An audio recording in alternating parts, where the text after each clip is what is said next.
네, 안녕하세요, 여러분. 한국도시설계학회 해외도시정보센터입니다. 긴 제목, 도시 어떤 미래를 준비하는가의 9번째 강연이고요. 오늘 귀한 시간을 갖게 되었습니다. 킹스크로스는 영국 미들랜드로 들어가는 관문이자 유럽 대륙의 출발점으로 유로스타를 통해서, 그리고 세계 철도역이 참 신기하게도 군을 이루고 모여져 있는 킹스크로스입니다.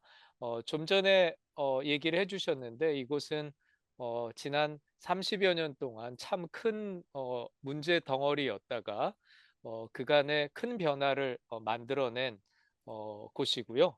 오늘 허준영 소장님께서 발표를 해주시겠습니다. 제가 간략하게 허준영 소장님께 소개해드리면요. 한양대학교 89학번이시고요. 건축과를 졸업하시고 오늘 알려주시는 장소의 바로 옆에 있는 UCL 바틀렛에서 M아크를 하시고 M사이언스를 또 하시고, 그리고 또 2002년부터는 2007년까지 유니버시티 오브 에딘버러에서 박사 PhD 건축학, 건축 이론과 역사 과정을 수료하셨습니다. 그리고 또 한편으로는 실무 쪽에서 정림 건축에서 잠깐 일을 하셨고요. 셰퍼드 앱스타인 헌터스라는 오늘 대상지의 바로 옆에 있는 설계사무소에서 또 일을 하셨고, 지난 2010년부터 현재까지 MYAA 건축사 사무소에서 어소시에이트 파트너로서 일을 하고 계십니다. 자, 그럼 허 소장님께 박수 부탁드리고요. 마이크를 넘기도록 하겠습니다. 예, 먼저 그 강의 시작하기에 앞서서 너무 큰 기대는 마시기를 다시 한번 부탁드립니다. 간단하게 그러면은 킹스크로스 재개발, 한국말로 재개발이라고 얘기하는 리디벨롭먼트에 관련해서 제가 잠깐 조사한 내용을 토대로 제 경험치를 더해서 설명을 드리겠습니다. 뭐 로케이션은 잠깐 설명드리자면 제가 그냥 런던 언더그라운드 맵을 일단 올렸습니다. 이게 이해가 좀 빠르실 것 같아요. 그리고 이 영국에서도 런던이 다른 유럽의 주요 도시하고 좀 차이점이 있는 게그 보통 뭐 파리스나 아니면은 뭐 다른 대부분의 유럽 구도시를 가게 되면 구도심에 반드시 있는 것 중에 하나가 이제 센트럴 스테이션이 있죠. 보통 북역, 남역 이렇게 나눠져 있지만 구도심안에 스테이션이 있는데 런던은 이상하게 센트럴에 중앙역이 없습니다. 대신 이제 북서쪽, 그다음에 남서쪽, 그다음에 하버 쪽에 가까운 이스터 쪽에 이제 카날이라 그러는데 거기하고 연결되어 있는 역들이 주로 되어 있고요.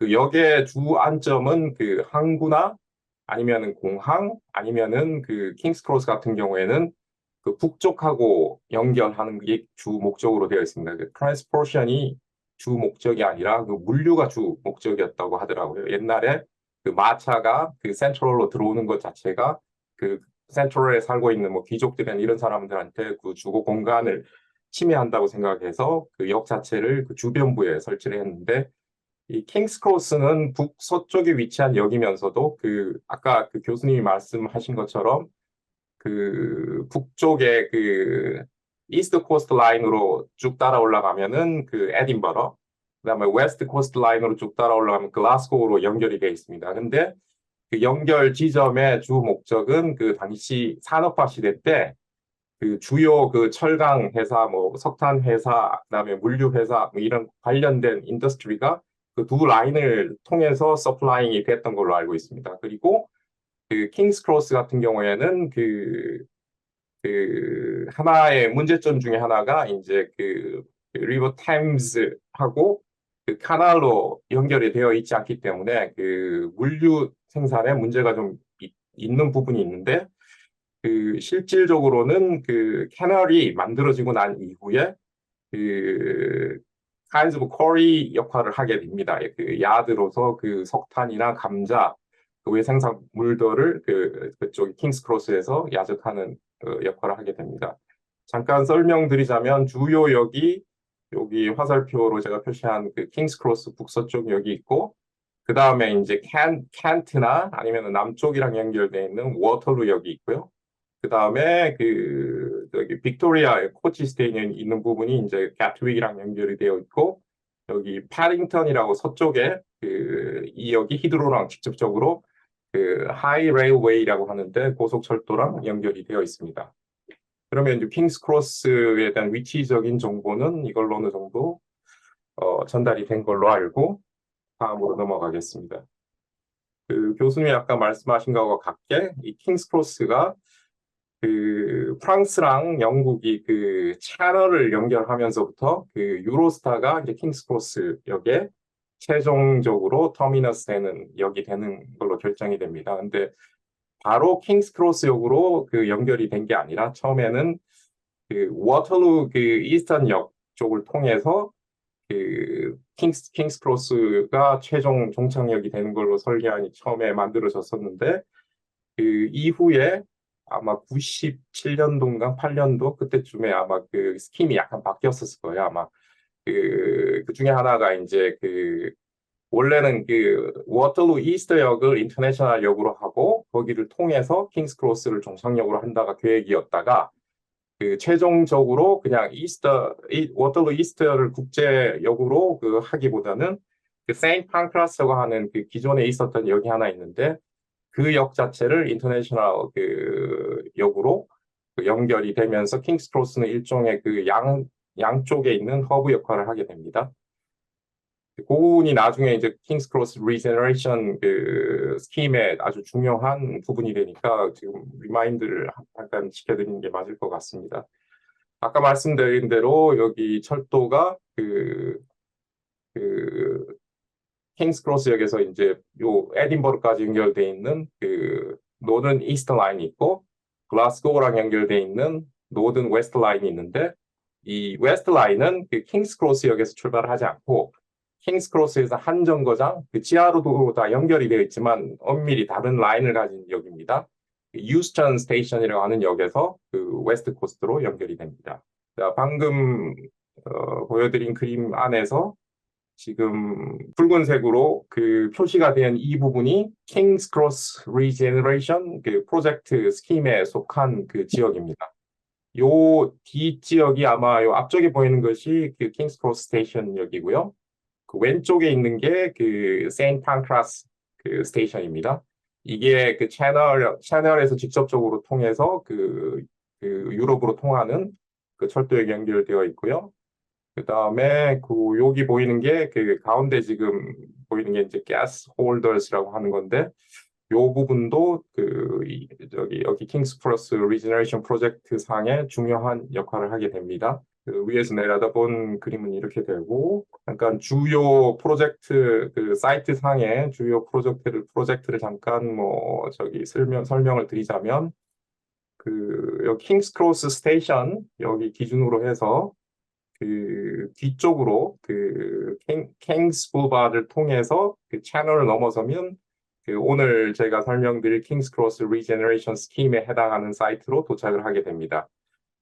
그 이전에 원래 이 지역이 실질적으로는 아마 그 중앙역이 킹스 크로스 스테이션이 그 만들어지고 난 이후 산업혁명이 끝나고 2차 세계대전이 끝나고 그 철도 이용량이 그 줄어들면서 거의 그 일종의 그 inner city abandoned neglected space가 돼가지고 그 접근성 자체가 그 어려운 동네로 그 그냥 어떻게 얘기해야 되나 그 일종의 슬럼화 되기 시작을 합니다. 그게 이제 1970년대 이후인 걸로 알고 있는데 그 이후부터 80년대 그 말까지 그 여러 가지 그 디베이트가 있었지만 어떤 안도 그 얼마든지 합당성을 가질 수 있기 때문에 그거에 대해서는 좀 같이 이야기를 더 나눴으면 좋겠습니다. 자료는 저희 미로에도 공유를 계속해도 될까요? 네, 혹시 오늘 들어오신 분 중에 마이크가 켜져 있으면 꺼 주시기 바랍니다. 네. 계속해 주십시오. 죄송합니다. 예, 알겠습니다. 그래서 여기 오늘 제가 그 주요 관점으로 설명드릴 프로젝트는 Cold Drops Yard라고 하는 요 헤드윅이 설계를 한 컨셉션 디자인을 한 요 부분하고, 그다음에 실제로 이 전체 프로젝트의 그 이니셔티브를 제공한 그 리젠트 카넬 리디벨롭먼트에 관련된 그 얘기 잠깐 하고요. 그다음에 실질적으로 이 지역의 그 장소성을 실질적으로 이벤트와 함께 제공했던 프로젝트인 그라이너리 스퀘어 요 부분을 먼저 중점적으로 그 설명을 드리겠습니다. 그 실제로 이 사이트 자체가 그 수치화된 자료를 여러 가지를 찾아보면 아마 이게 그 27 acre 정도 되는 아주 그 이너 시티 프로젝트로 크다고는 하지만 한국 서울하고 비교를 하자면 아마 중규모 종합대학이 하나 들었을 정도의 사이즈라고 생각을 하시면 될 것 같습니다. 생각보다는 그 전체 사이트 자체가 크질 않습니다. 이게 원래 이제 처음에 만들어졌던 킹스 크로스 스테이션, 이제 이때 Great North Railway 컴퍼니가 여기 스테이션을 최종역으로 북쪽과 남쪽을 연결시키는 역으로 킹스크로스의 이 역사가 지어집니다. 이게 뭐 건축적으로 의미가 몇 가지 있긴 있는데 뭐 그거는 오늘 크게 중요한 부분이 아니라서 넘어가겠습니다. 그러니까 실제로 킹스크로스 리제너레이션 스킴이 시작되기 전에 간단한 킹스크로스의 대한 설명을 하자면 실질적으로 뭐 히스토릭 밸류까지 찾아서 트레이싱 하면은 뭐 AD 61 뭐 이렇게 얘기하는데 여기가 배틀필드였다고 합니다. 이제 뭐 거기까지는 설명이 필요 없을 것 같고, 실질적으로는 여기 산업혁명 시기에 여기 킹스크로스 스테이션이 여러 가지로 큰 역할을 하게 됩니다. 일단 1820년에 리젠트 카넬이 여기로 만들어지고, 아까도 말씀드렸지만 물류 이동하고 관계가 있습니다. 런던이 아마 여기 리젠트 카넬 여기서부터 시작해서 리젠트 파크, 마이다벨에서 어퍼 템즈 리버, 그다음 어퍼 템즈 리버에서 악톤, 뭐 워킹 뭐 이런 식으로 해서 서쪽으로 연결돼 있는 채널이 하나 있고요.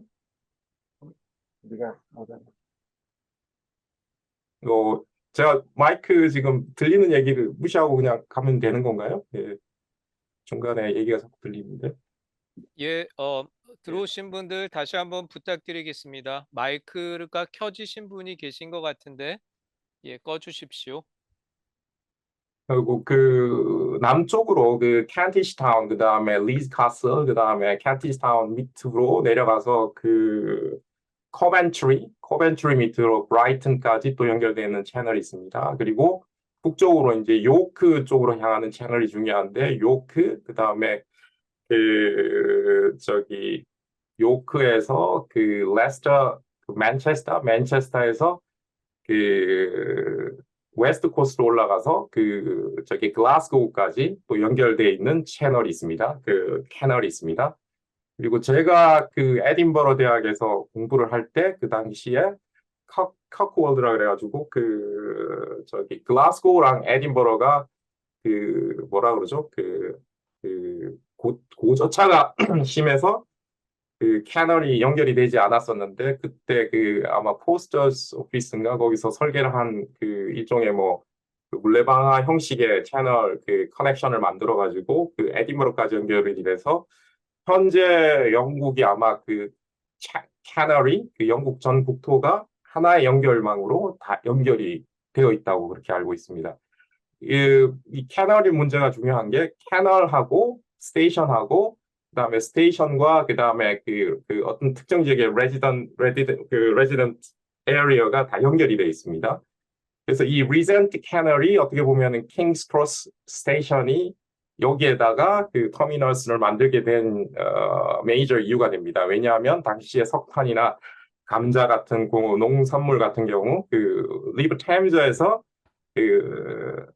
킹스 크로스까지 그 육로로 이동을 하려면 마차나 이런 걸 이용하게 됐었는데 캐널이 생기면서 그 일종의 트레일 보트를 통해 가지고 그 킹스 크로스에 그 야적을 하게 되고 그 야적장을 중심으로 그 일종의 야드가 만들어지고 야드 옆에 창고가 물류 창고가 만들어지고 물류 창고와 역이 들어서면서 그 역 앞에 그 일종의 그 공무를 볼 수 있는 오피스가 들어서고 그 머천드들이 그 자기 개인 오피스를 거기다가 만들게 되고 뭐 이런 과정이 만들어집니다. 그래서 리젠트 카널이 먼저 만들어진 이후에 그 다음에 그 여기 킹스 크로스라는 이름이 왜 어떻게 만들어졌는지 간단히 설명하자면 그 조지 4세 그 죽고 나서 그 스태츄가 아마 킹스 크로스 이 필드 야드 그 일종의 크로스보드 쪽에 세워졌다고 합니다. 근데 이제 문제는 1830년도에 그 스태츄 빌딩이 세워졌는데 그 스태츄 빌딩 밑에 그 이쪽 지역에 그 당시에 그 야경꾼이란 말 한국말로 충분히 설명이 되나 모르겠는데 그 나이트 와든 스카우트들이 이제 그 밑에 그 스태츄 밑에서 그 업무를 봤다 경찰 업무를 봤다고 합니다. 그리고 그 이후에 그 킹스 크로스 그 옆쪽에 그 펍 하나가 생기는데 그 펍에서 그 맥주를 막 마시고 하던 사람들이 대체로 그 레일웨이 그 레이버나 아니면은 그 저기 야적장에서 물건을 나르는 그 레이버들이 많았는데 이 별로 술 버릇이 좋지 못했나 봅니다. 이 킹 조지 4세 그 스태츄에 올라가거나 오줌을 누거나 아니면은 그 페인트 같은 걸 칠하거나 석탄으로 이렇게 바르고 해서 그 문제를 많이 일으켰다고 합니다. 그래서 그 1842년도에 그 해당 그 스태츄는 지금 없어졌고요. 대신 이제 트라팔가 스퀘어에 새로 스태츄를 조지 4세 스태츄를 올렸다고 합니다. 그 아마 조지 4세가 아마 그 영국에서는 아마 그 해상왕으로 유명해서 뭐 이렇게 뭐 여러 가지 그 무역이나 뭐 이런 부분에서 뭐 기여한 부분이 큰 사람 왕으로 알고 있는데 실질적으로 역사적으로 그냥 알려져 있기로는 그 조지 3세 왕이 아마 그 매드킹이었는데 그 섭정한 기간이 있습니다. 그래서 이 사람이 좀 이렇게 그 고뇌나 뭐 이런 게 많았다고 하는데 그래서 스태츄까지 만들어줬지만 또 죽고 나서도 모욕을 당했다 뭐 이런 뭐 구설이 많습니다. 살았을 땐 아버지가 미쳐가지고 괴롭히고 죽고 나서는 술 취한 사람들이 와서 막 오줌 누고 똥 던지고 뭐 이런 그래서 좀 안 될게 생각해서 없애주고 대신 스태츄가 없는 대신에 그 지역을 그 킹스 크로스라고 그 네이밍을 하게 됩니다. 그 다음에 이 이후에 그 1852년 어떻게 보면은 킹스 크로스가 그 스테이션으로 처음으로 시작된 연도가 되겠습니다. 그 킹스 크로스 스테이션이 아까 말씀드린 그 터미너스가 생기고요. 그 리젠트 카널이랑 관계가 있다고 말씀드렸죠. 그 다음에 그 스테이션이 생기면서 바로 그 저기 일종의 그 쿼리가 만들어집니다. 그 일종의 뭐 그 저기 그 석탄이나 농산물 같은 것을 그 저기 보관할 수 있는 창고들 뭐 그다음에 그 거기에 창고에서 일하는 그다음에 부두에서 일하는 사람들의 숙소 정도의 그 거주 공간이 만들어지게 됩니다. 그다음에 1865년도에 세인트 판크라스 스테이션이 만들어집니다. 이 세인트 판크라스 스테이션은 아까도 말씀드렸지만 그 원래는 이스트 코스트 라인밖에 연결이 되지 않았었는데 그 웨스트 코스트 라인으로 연결할 수 있는 철도가 그 저기 연결되는 스테이션이 1865년도에 만들어집니다.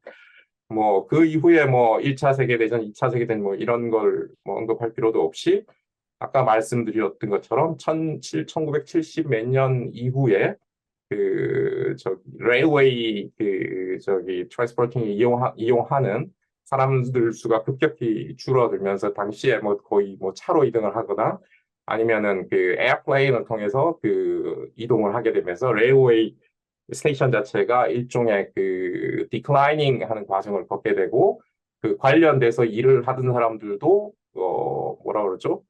그 잡을 잃고 뭐 이런 식으로 되면서 슬럼화가 되게 됩니다. 그래서 그 이후에 1970년대 이후에 모든 과정을 보면 이제 킹스 크로스가 일종의 그 뭐라 그러죠?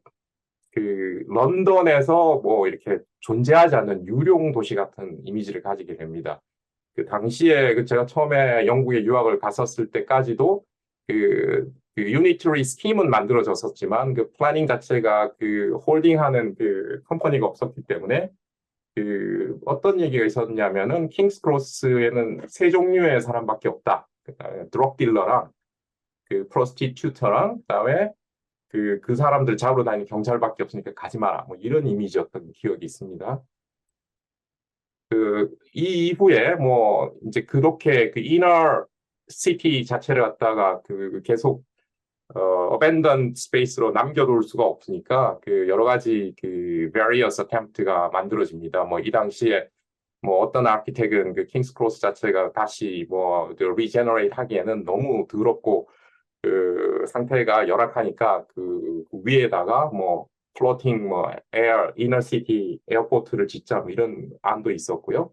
그 다음에 그 중간에 그 채널 터널이 연결되고 나서 그 스킴이 또 약간 바뀌어서 어 유명한 아키텍이나 그 플래너들이 그 킹스 크로스 리제너레이션에 엄청나게 도전을 또 많이 합니다. 많은 제안을 가지고 도전을 하게 됩니다. 그 중에 뭐 대표적인 것 중에 하나가 노먼 퍼스트 같은 경우에는 그 킹스 크로스 스테이션 자체 그 익스텐션 프로젝트를 통해서 실질적으로 컨트랙트까지 따게 되는 경우가 생깁니다. 근데 아까도 말씀드렸지만 그 킹스 크로스가 최종적으로 그 터미너스 오브 더 유로스타가 안 되면서 그 세인트 판크라스 옮겨가면서 해당 프로젝트가 취소가 되면서 노만 포스터 그 제안된 그 컨트랙트는 취소가 됩니다.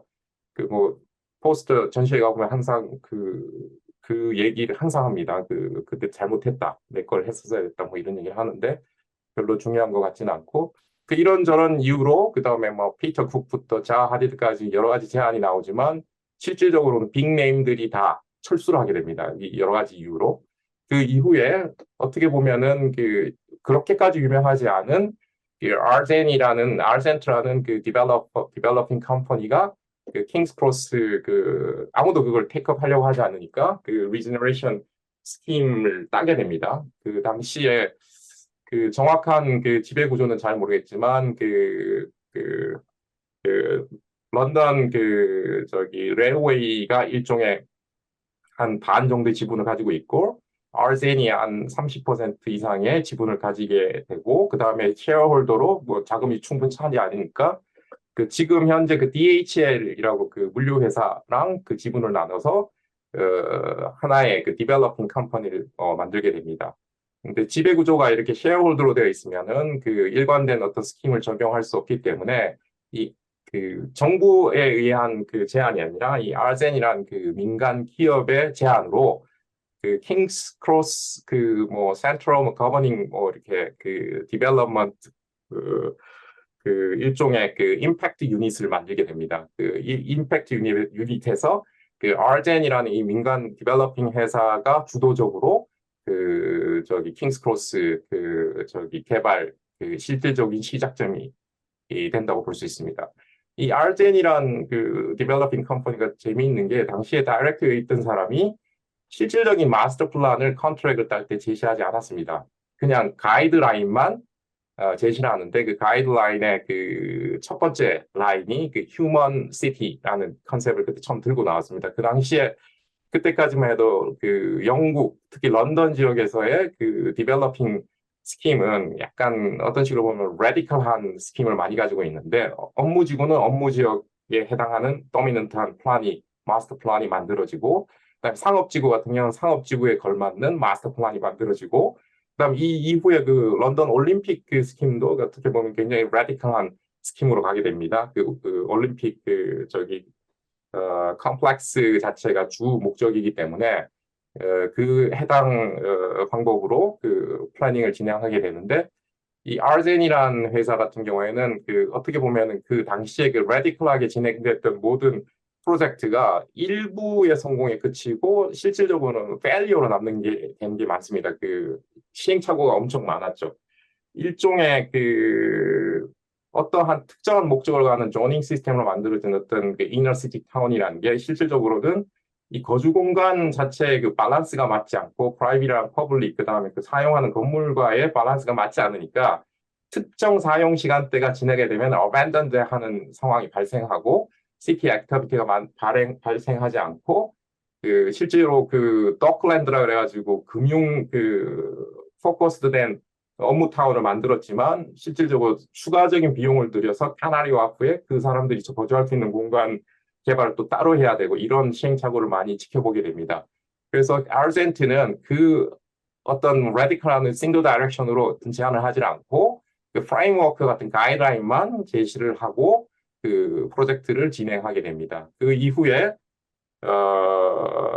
그 캠덴 타운이 이슬링턴 타운이랑 겹치는 부분이 몇 부분이 있는데 그 governmental 그 비지테이션을 만들어서 좀 이렇게 플랜상에서 좀 이즈먼트를 제공하고 그 다음에 그 최종적으로 그 저기 플래닝 퍼미션이 그 어떻게 보면은 이전에 지지분진했던 시기하고 비교하면 빨리 2006년도쯤에 그 최종 플래닝 퍼미션이 카운슬을 통해서 통과가 됩니다.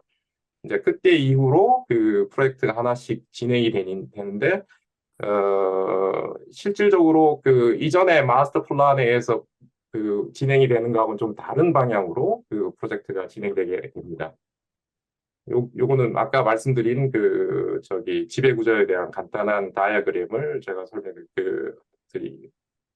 보여주고 있습니다. 여기 보면 그 LCL이 그 런던 컨티넨탈 레일웨이 그러니까 실질적으로 그 광급에 해당하는 홀더고 DHL이라고 그 원래 그 엑셀이라는 물류회사였는데 아마 DHL이라는 회사로 그 넘어가서 일부 그게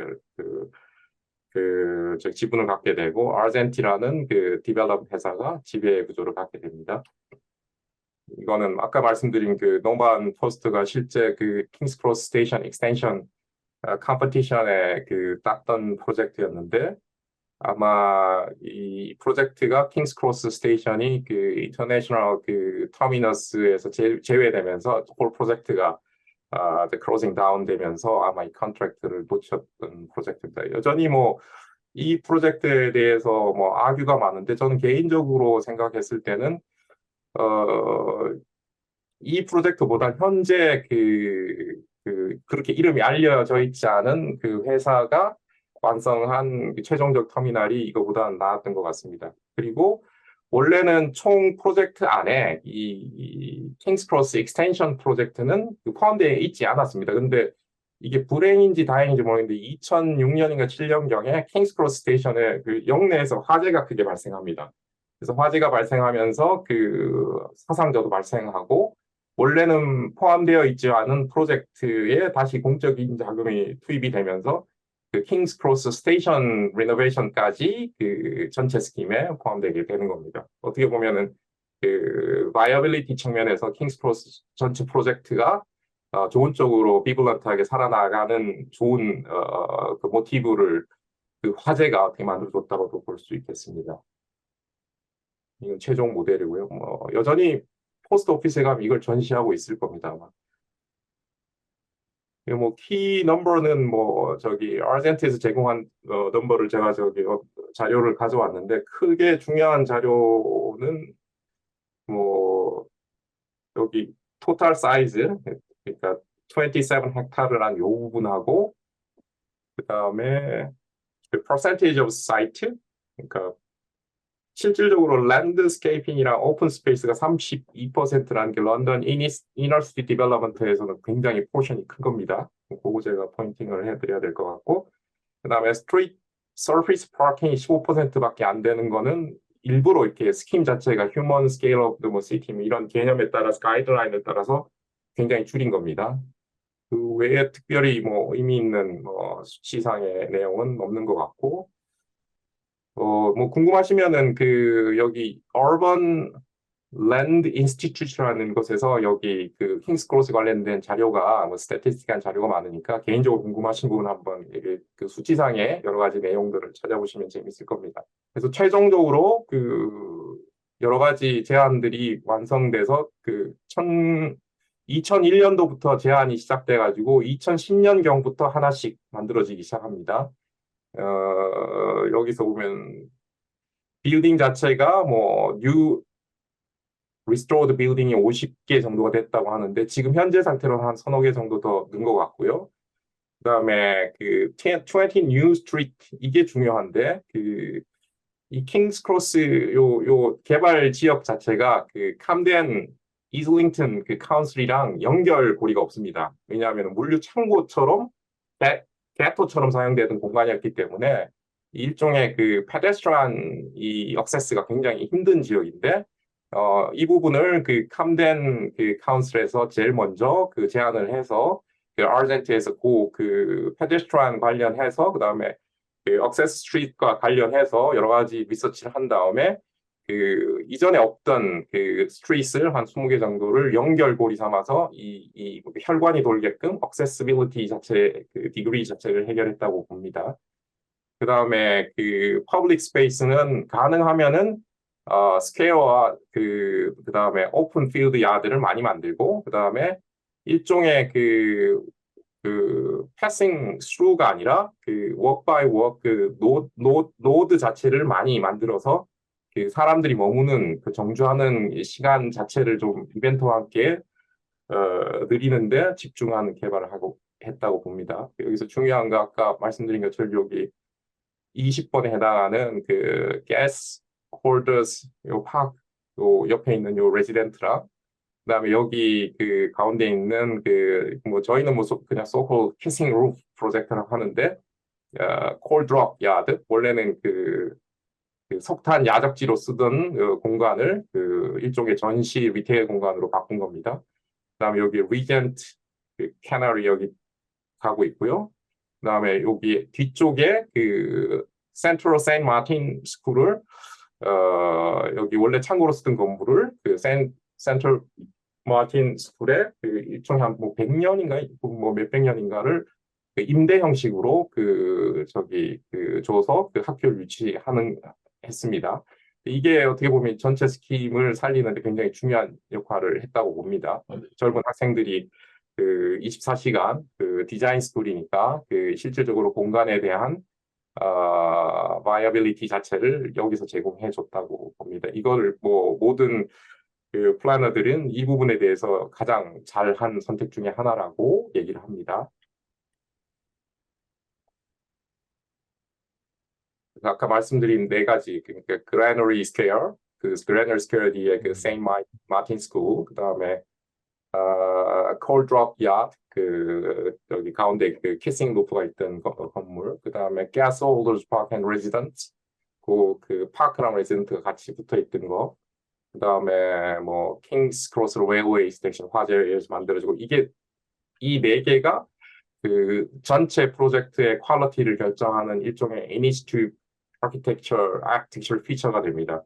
그래서 실질적으로 그 전체 그 아르젠티스 처음 제공했던 마스터 플랜 안에는 아주 상세한 어떤 뭐 로버스트한 그 플랜이 없었는데 어떻게 보면은 좀 플렉서블한 이 프로세스 자체가 그 퀄리티 오브 스몰 프로젝트에 의해서 전체 질을 이렇게 확장적으로 좀 안전하게 끌고 나가는 방향으로 가게 됩니다.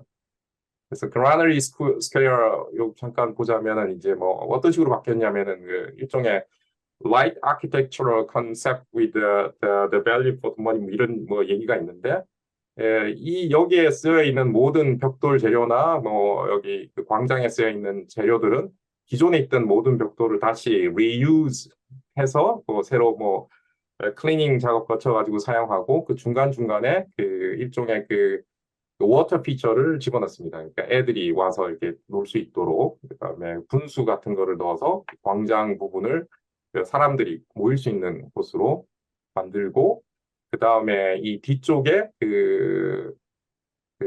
원래 그 창고나 오피스로 쓰던 그다음에 뭐 공장에 한번 뭐 임대를 했던 적도 있었는데 이게 그 실제로 엄청나게 밴드가 큰 건물인데 그 센트럴 세인트 마틴 스쿨에 그 장기 임대를 해주게 됩니다. 그래서 광장 부분이 원래는 이 브릿지를 건너서 이 광장 부분이 야적장이었다가 이 하나의 뭐 액티비티 발생하는 그 다음에 정주하는 사람이 생기는 공간으로 만들어지게 됩니다. 이게 아마 그 실질적으로 컴퍼티션이 처음 시작된 게 2001년이었던 걸로 제가 기억하는데 2012년에 와서야 이 안이 그 세인트 마틴 스쿨이 오고 나서야 이 안이 결정된 걸로 알고 있습니다. 그 전에 뭐 여러 가지 안들이 많았는데 뭐 제가 언급할 필요가 없을 것 같고요. 그 다음에 어떻게 보면 이제 여기 킹스 크로스 리제너레이션 프로젝트를 통틀어서 이제 리마크러블한 프로젝트라고 볼 수 있는데 원래 여기가 그 석탄 창고였습니다. 창고. 그 다음에 크레인을 통해서 그 석탄들을 올리고 내리고 하는 곳이었는데 그 중간에 아마 그 공장이 몇 번 들어왔다가 그 임대가 끝나고 나가고 하면서 실질적으로는 그 empty space였는데 그 여기 아르젠트에서 그 하드윅이라고 그 실제로 아키텍이 아니라 이제 스크래핑 베이스로 아트웍을 하시는 분인데 공공건축이라고 해야 되나?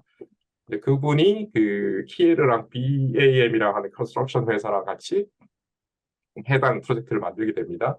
그래서 일종의 그 기존에 있는 건물을 부시고 새로 짓기보다는 그 어떻게 보면은 이게 영국은 리스트 밴드가 뭐 리스트 1, 2, 3 이렇게 나눠져 있는데 부셔도 사실은 크게 상관이 없는 건물이지만 이 건물을 기존의 건물을 그대로 살려서 그 스트럭처링해서 이 두 건물을 그 마주보게 하는 방향으로 그 리테일 스페이스랑 그 다음에 그 엑시비셔널 스페이스 그 다음에 그 뭐 여러 가지 그 레저 스페이스를 여기를 만들게 됩니다. 이게 그 저기 그 루프가 두 개 만나는 부분에 사용되는 트러스인데 이 트러스 자체는 뭐 이렇게 디자인해서 만들었지만 여기 실질적으로 사용되는 볼트나 아니면은 그 야적장이었으니까 이게 크레인으로 사용했던 여러 가지 그 머티리얼들을 실질적으로 다시 그 리뉴를 해서 여기 건물에다가 다시 다 적용을 합니다. 그리고 그 콜드랍 야드 건물 자체에 있는 그 벽돌들도 전부 다 그 세척을 해서 그 넘버링을 매긴 다음에 원래 있던 위치에 넣어서 그 프로젝트를 진행을 하게 됩니다. 그래서 여기 스트럭처는 이런 상태가 되고 캔틀레버로 이렇게 루프가 플로어로 받치는 형식입니다.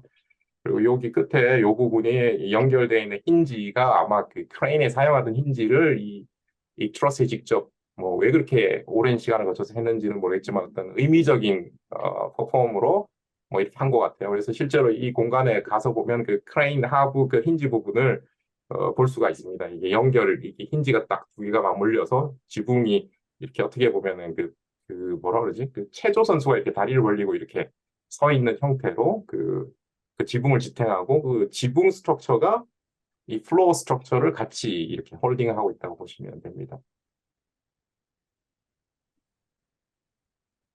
그래서 그 BAM이라고 하는 이 저기 컨스트럭션 컴퍼니가 얘기하는 게 이제 그 이 벽돌 빅토리안 시대 때 사용했던 벽돌도 다 리뉴를 했고 그 다음에 뭐 그 실질적으로 그 크레인에 사용했던 모든 머티리얼 그 언더피닝 해가지고 다 세척해서 이 건물 컨스트럭션에 사용했다 뭐 이렇게 주장을 하는 건데 이렇게 하는 게 이게 이유가 있습니다. 이렇게 해야 영국에서 그 degree of the eco-friendly 뭐 이렇게 스킴이 있는데 그 어세스먼트에 이런 과정이 포함되어 있으면은 그게 좀 다른 조건이 완화되는 뭐 이런 조건이 있습니다. 그래서 뭐 이런 식으로 작업을 한 것 같습니다.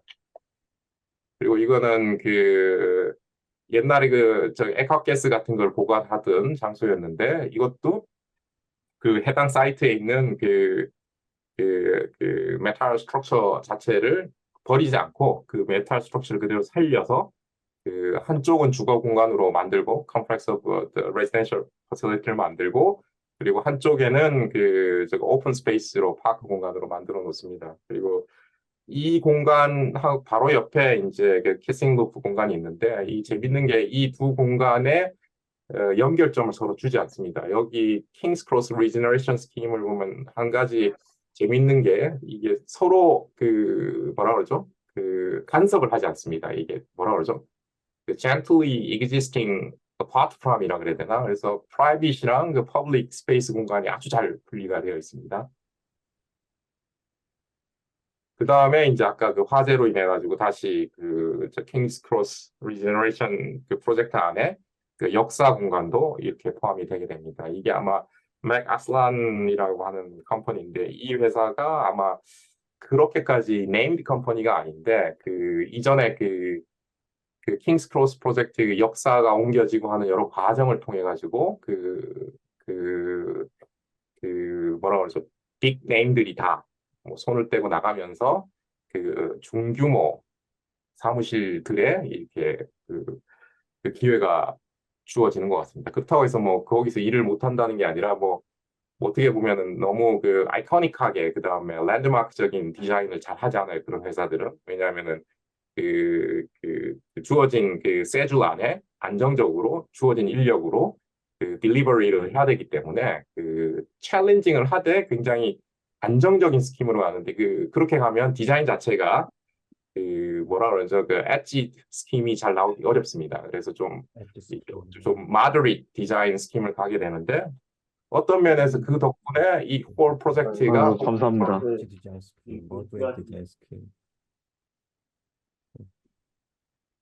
이거는 예. 뭐야? 역사 내부고요.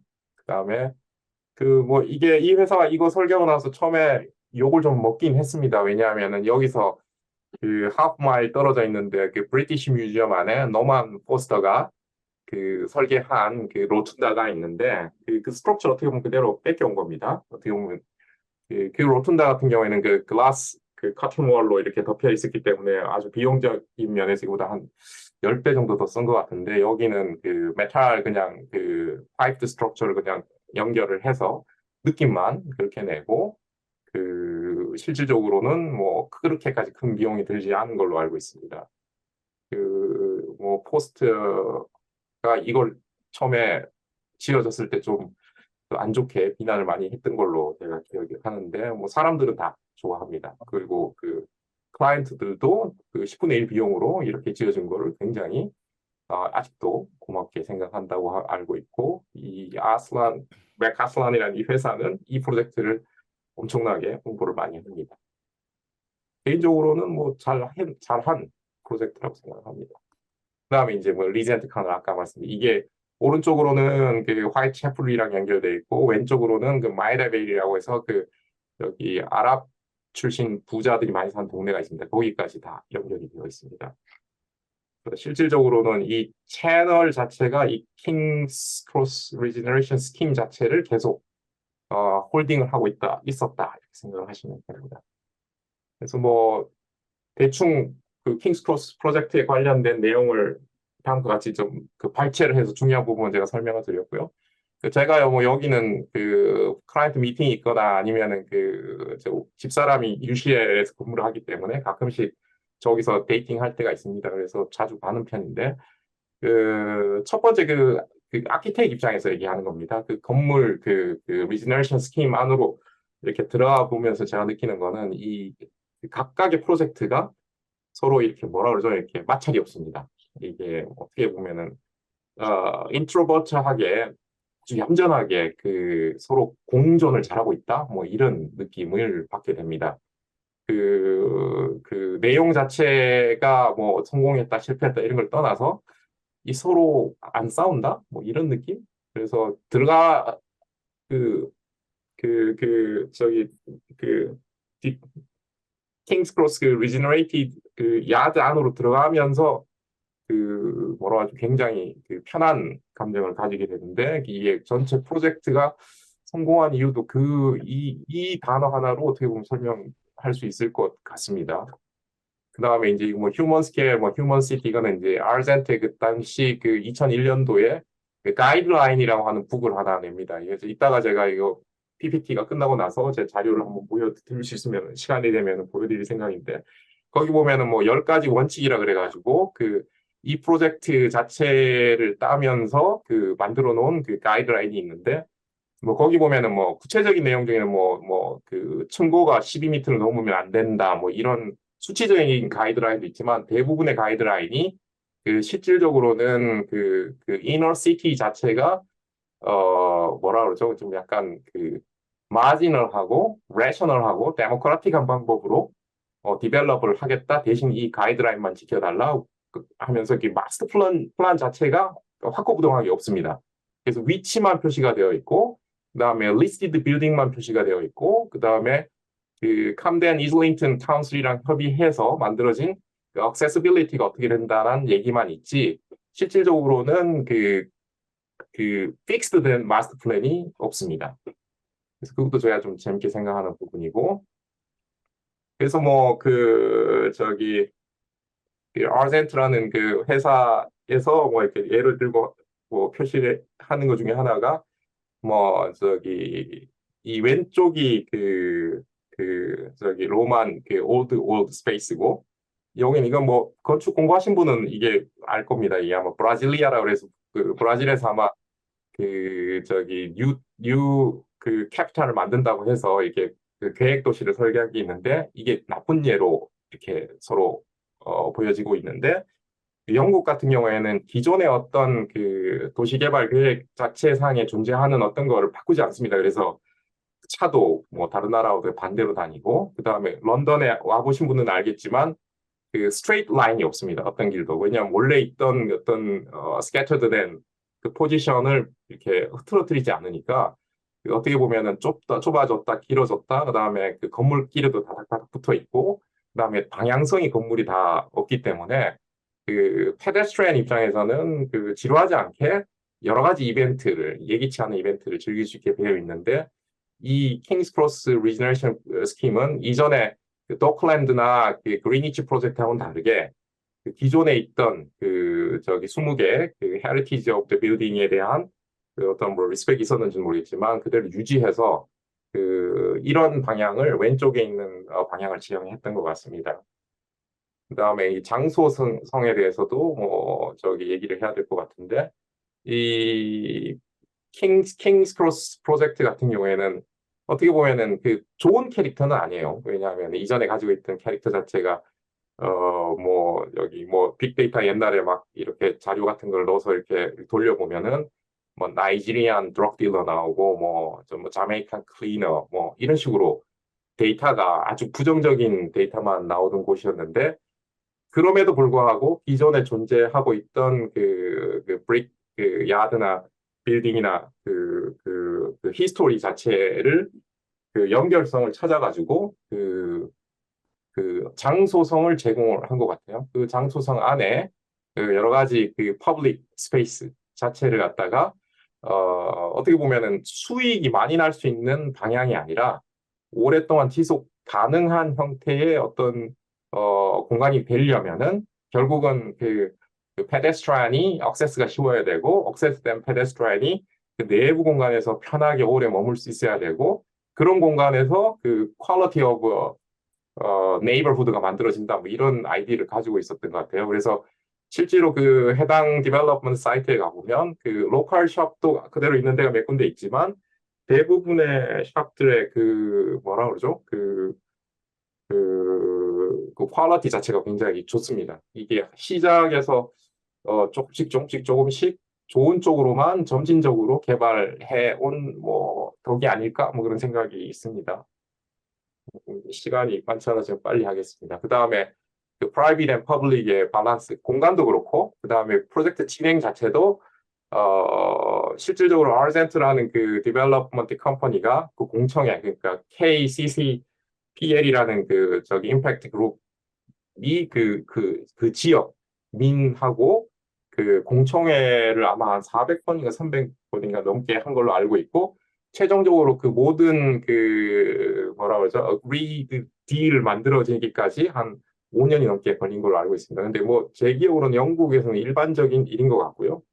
그 다음에 그 실질적으로 이 전체 프로젝트에 이니시티브를 제공한 그 펀드는 아마 제가 보기에는 1.2 빌리언 파운드 정도였지만, 그 민간 쪽에서 투자된 돈은 그거보다 한 4배, 그러니까 50 빌리언 정도, 4 to 5 빌리언 정도 되는 걸로 알고 있습니다. 그리고 그 투자한 금액이 그 민간 쪽에서 더 많으니까 그 민간 쪽에서 드라이브를 할 수 있는 뭐 그런 것도 많이 있었고, 그 다음에 영국은 그 건축이나 그 어번 프로젝트 같은 경우 그 non-governmental 그 오거니제이션이 엄청나게 많습니다. 그래서 뭐 어떤 경우에는 어떤 카운슬에 제가 프로젝트 같은 거를 이렇게 비딩을 넣게 되면은 그 카운슬에서 그 정부에서는 강제하진 않지만 그 카운슬에서 그 non-governmental 그 오거니제이션에서 제시하는 여러 가이드라인을 그 어댑테이션을 해서 우리한테 요구하는 경우가 있습니다. 그래서 제일 까다로운 카운슬 중에 하나가 그 웨스트민스터 카운슬 같은데 거기는 아마 그 Charter of the 그 저기 compulsory 그 프레임워크가 아마 한 13개 이렇게 될 겁니다. 그래서 그 거기에 비하면 이게 어떻게 보면 약간 좀 abandoned area고 어떤 식으로든 빨리 개발을 해야 되고 그다음에 그 상대적으로 camden이나 이슬링턴 타운이 웨스트민스터 카운슬보다는 훨씬 그 제너러스한 그 오퍼를 준 거죠. 그래서 그런 면에서 이전에 그 오랜 기간 동안 개발되지 못했던 그 여러 가지 그 안 좋은 히스토리가 오히려 뭐 여러 가지 시행착오와 그 camden 타운이랑 그 아르젠트라는 그 디벨롭먼트 컴퍼니랑 이렇게 콜라보레이션이 우연히 잘 돼서 그 킹스 크로스 프로젝트가 일종의 그 점진적으로 향상적인 어떤 이상한 모델을 제공한 것 같습니다. 그 다음에 이거는 뭐 여기 영국의 모든 카운슬에서 제시하는 그다음 모든 어반 프로젝트에서 제시하는 거죠. 그러니까 affordable and long-term strategy라고 해서 그 거주 공간 안에 어떤 뭐 카운슬 안에서 뭐 제가 한 10채 이상의 그 소셜 하우징을 개발한다 그러면 그 중에 3채는 그 뭐라 그러죠? 못 사는 지역민 아니면은 그쪽 카운슬에 그 디벨로퍼가 제공을 해야 됩니다. 뭐 뺏기는 건 아니고요. 한 20년 정도 그 카운슬이 임대를 그 저소득층이 할 수 있게 제공이 되고요. 나머지 7채를 팔아서 뭐 수익을 하고 20년 후에 그 카운슬 플러스 다시 그 디벨로퍼나 컨트랙트가 받아서 하는 건데 이 킹스 크로스 프로젝트 같은 경우에도 그 저기 여기 뭐 compulsory 뭐 purchasing order라고 해서 주는 게 있어요. 거기서 아마 원래는 한 30% 이상을 요구를 하게 되는데 그거를 아마 한 어느 정도는 감을 해줬지만 그 디벨로핑 회사가 그 900채 뉴 하우징이 여기 제공이 되는데 그 중에 한 250채 이상을 그 장기 임대 저소득층용 장기 임대 주택으로 제공한 걸로 알고 있습니다.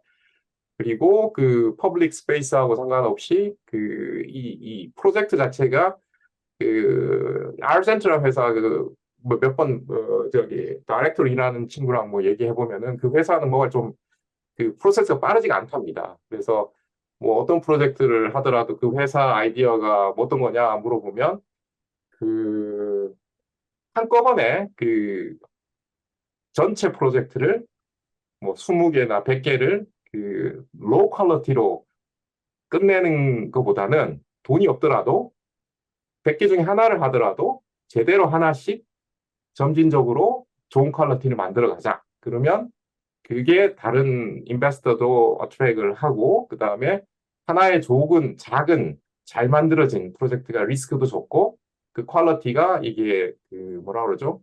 긍정의 뭐 파도라 그래야 되나? 뭐 그런 식으로 해서 그 장소에 디벨로핑을 하게 되는데 그 대부분의 영국 어번 리지너레이션 프로그램 스킴을 보면 그 디베이팅 하는 기간이 뭐 킹스 크로스가 특별히 뭐 길었던 것도 아니고 뭐 도클랜드도 18년 걸렸고 그다음에 파딩턴 스킴도 한 20년 가까이 그 논쟁만 20년 정도 보통 가게 됩니다. 근데 킹스 크로스는 이제 그 논쟁 20년 동안 걸린 논쟁이 한번 자빠지고 나서 다시 시작된 거니까 그게 플러스 5년이 된 거고 그 상대적으로 비교했었을 때 뭐 아주 뭐 이렇게 스킴이 긴 것처럼 느껴지지만 제가 보기에는 이 아르젠이라는 이 디벨로핑 컴퍼니가 좀 특이한 것 같아요.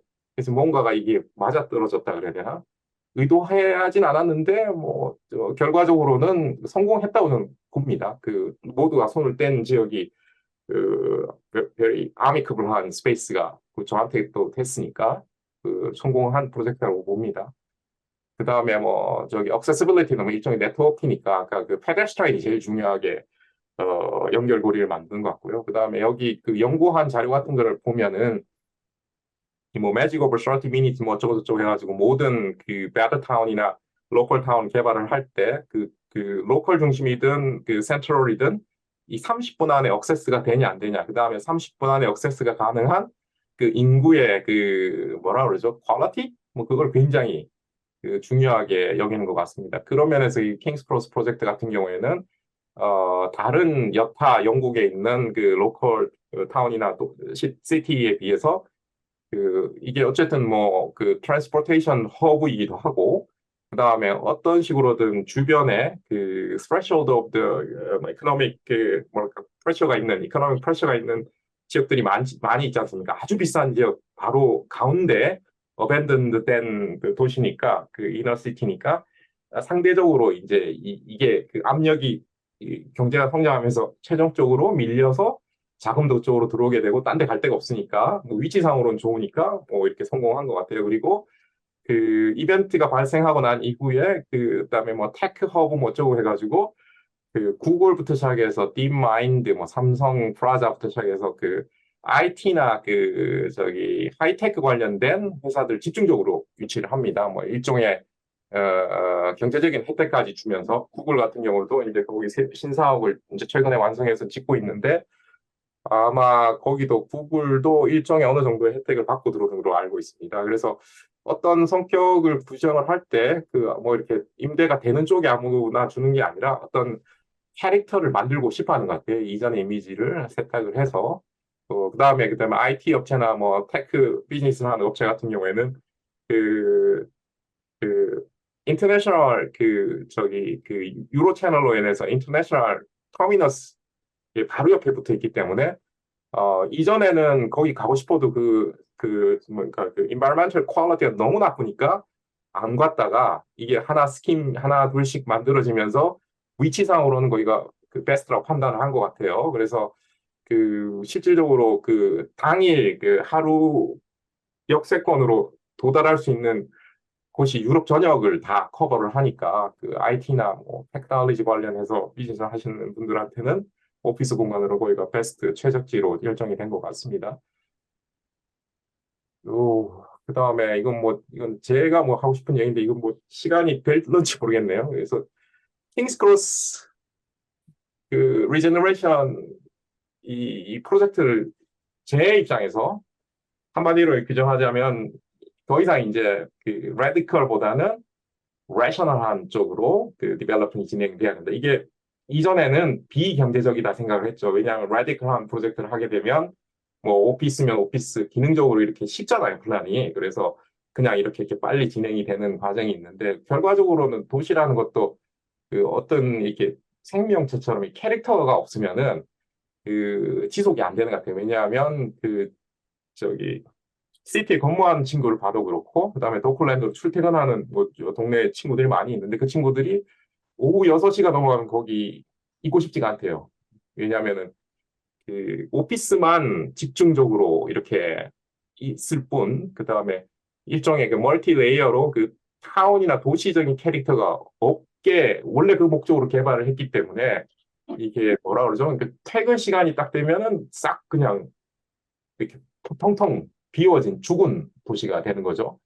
그래서 거기에 있던 사람들 입장에서는 예를 들어서 뭐 이너시티가 어느 정도 타운이나 마을 어떤 일종의 그 장소에 대한 캐릭터가 있다면 그쪽으로 가고 싶은데, 그 기존에 있는 센트럴은 너무 비싸고 멀고 하니까 아마 이 방법이 맞지 않나 생각이 들어요. 그러니까 레셔널하다는 게 한국말로 정확하게 그 표현을 제가 못 하겠는데, 뭐 이렇게 사전적 의미로 뭐 합리적이라는 건 합리적인 게 아니라 이게 그 intellectually proportional하다 이런 뜻이거든요. 제가 이렇게 가장 근사치로 얘기하자면, 그래서 rational하다는 얘기는 그 marginal하다는 얘기고, 그 marginal하다는 얘기는 이게 flexible하다는 것과 연결이 되죠. 그래서 킹스 크로스 리제너레이션 스킴을 그 아키텍트 입장에서 이렇게 바라보면 다른 어떤 어번 프로젝트, 그러니까 뭐 이렇게 나와 있는 프랑스나 이런 데서 이렇게 보여주는 플랜에 비해서 뭔가 구멍이 숭숭 뚫린 것 같지만 굉장히 뭔가 합리적이다, 프로포셔널하다, 플렉서블하다, 퍼블릭이 의견을 낼 여지가 있다. 그 다음에 여전히 그 빈 공간을 20% 이상 남겨놨어요. 그래서 그 회사 능력이 없는 건지 뛰어난 건지 아직도 좀 헷갈리긴 한데 굉장히 진한하고 민주적인 과정으로 이 프로젝트를 진행을 해요. 그래서 왜냐하면 어떤 그 디벨로핑 회사도 그 퍼블릭이랑 거기 사는 다 뭐 약하던 애들이고 몸 팔던 애들이고 뭐 이런 애들인데 앉혀놓고 그 300번 넘게 미팅했다는 게 엄청난 인내심을 가진 회사인 거죠. 그래서 좀 이게 약간 이 킹스 크로스 리제너레이션 개발 계획 자체가 이 다른 어떤 곳에 적용할 수 있는 모델로 보면 안 될 것 같아요. 이게 여기서만 특수하게 이렇게 자연 발생적으로 이상한 몇몇 사람 또라이죠 일종의 와가지고 된 거예요. 이렇게 그래서 그 회사가 작년인가 그 뭐 저기 데케이드 오브 뭐라 그러죠 그 어반 플래닝 뭐 그 어워드도 받고 그랬어요. 그 이전에 그런 수상 경력이 없던 회사예요. 근데 아 저런 것도 있구나. 그래서 중간에 빅 네임들이 다 떠나갔잖아요. 하디드나 뭐 저기 뭐 피터 쿡이나 아니면 노만 포스터 자기 주장이 강한 사람들이 빠져나가면서 오히려 그 스몰 톡이 모여가지고 좋은 그 모델이 만들어진 거예요. 그래서 이 RGen에서 12총으로 제안한 이유도 우리는 그 이상의 그 하이 덴시티 디벨롭먼트를 핸들할 인력도 없고 사람도 없고 능력도 없다 이거예요. 다른 이유가 없고. 근데 성공적으로 결과적으로는 성공을 한 거죠. 그래서 뭐 이건 제 의견이에요. 이건 뭐 책에서 찾으실 필요는 없고 제 생각은 그렇습니다. 그리고 아까 좀 전에 말씀드린 거 연결되는 내용입니다. 마진을 하면서 플렉서블 하면서 빈 공간이 만들어지고 보다 데모크라틱한 방법으로 프로젝트가 진행이 됐다. 그다음에 이제 뭐 선택적 집중과 분산 뭐 이런 개념들이 나오는데 이게 리포팅 중에 그 Transit Oriented Development라고 하는 게 있는데 이제 여기서 아까 Magic of 30 Minutes라는 그 개념이 여기 도시 개발할 때 다 적용이 돼요. 그래서 뭐 리즈 같은 규모의 리즈 잉글랜드에는 리즈라는 도시랑 그다음에 뭐 프랑스에는 마세요라는 도시가 있는데 인구는 비슷한데 그 도시 자체가 가지고 있는 value나 뭐라 그러죠 그 가치는 그 마세요가 리즈보다 훨씬 높은 거예요. 근데 그 여러 가지 이유 중에 하나가 그 30 minutes 접근하는 방법 그 인구의 퀄리티 이런 게 엄청나게 뭐 중요하다 뭐 이런 얘기를 하는 거죠. 그래서 그 영국도 전통적으로는 선택적 집중과 분산을 해서 저기 디벨로핑을 해왔지만 그 좀 더 그 뭐라 할까 플렉서블하게 stick to the plan이 아니라 플랜은 언제든지 바뀔 수가 있고 그 다음에 시행착오가 발견되면 늦게 진행된 플랜들은 고칠 수가 있죠. 그래서 하나를 확고부동하게 작은 프로젝트를 좋은 퀄리티로 만들어가는 과정이 훨씬 중요한데 한국에서는 가능할지 모르겠습니다. 그리고 이건 뭐 제가 그 일종의 이런 거죠. 이게 작은 프로젝트 하나가 연결 고리를 가서 이렇게 신경망이 퍼지듯이 도시가 약간 그런 캐릭터가 있죠. 그래서 시간이 지나면서 이렇게 뭐라 그러죠? 서로 긍정적인 영향을 주려면 간섭 어느 정도 있어야 되고 거리적으로 어느 정도 분산이 돼야 되고 뭐 그런 거죠. 여기 빨간 그림 같은 게 노만 포스터 같은 사람인 거죠. 미미미예요. 그래서 내게 최고야 돼.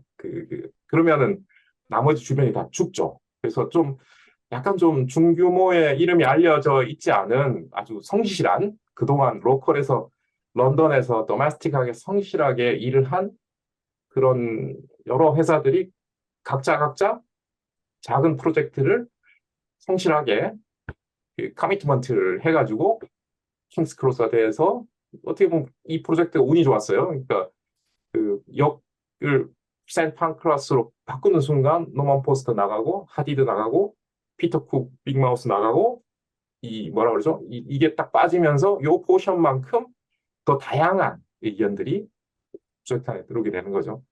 그래서 여기 이 킹스 크로스가 보면 여전히 뭐 이상한데 집중 많이 해요.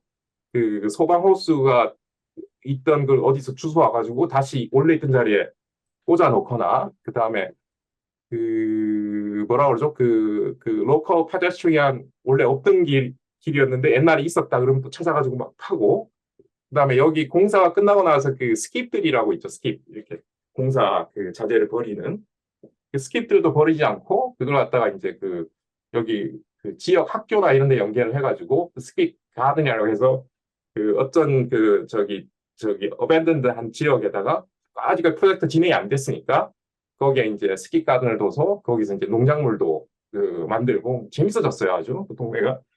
그래서 그 이런 이 마이너하고 작고 그 미스테이션한 이런 게 도시에서는 중요하고 대규모 디벨로핑에서도 이런 게 중요하다. 이건 뭐 제가 생각하는 아이디어 그냥 이렇게 그러니까 스몰 엔티티가 중요하다. 그 빅네임의 빅 마스터 플랜, 그래서 브라질리아 뭐 이렇게 뭐 이상적인 아이코닉 이게 사람들이 원하는 게 킹스 크로스 프로젝트로 보면 아니다.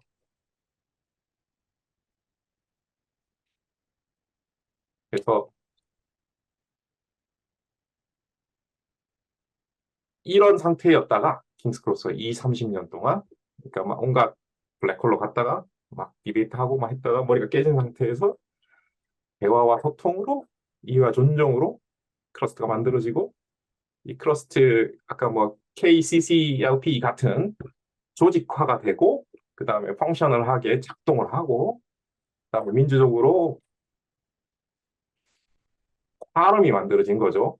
퍼블릭도 그 다음에 거버먼트도 가이드라인 계속 제시하고 그 다음에 디벨로퍼도 가이드라인 계속 제시하고 그 다음에 앰비셔스한 헤드윅 같은 경우는 원래 그 건축 연구 필드에서는 환영받지 못하는 아키텍이거든요. 왜냐하면 그 사람이 라이센스도 없고 그 다음에 뭐 스크럽팅 하던 사람이 뭐 올림픽 타워 이런 거 짓고 뭐 건축 잡지에서 항상 까요 그 사람을. 근데 그 사람을 데려다가 그 키싱 루프 프로젝트도 만들고 근데 그게 거기 있는 프로젝트 통틀어서 랜드마크적인 건 아닌데 그 가장 그 어떻게 보면 또 아이코닉한 프로젝트가 돼서 그 대표하는 건물이 됐어요. 그래서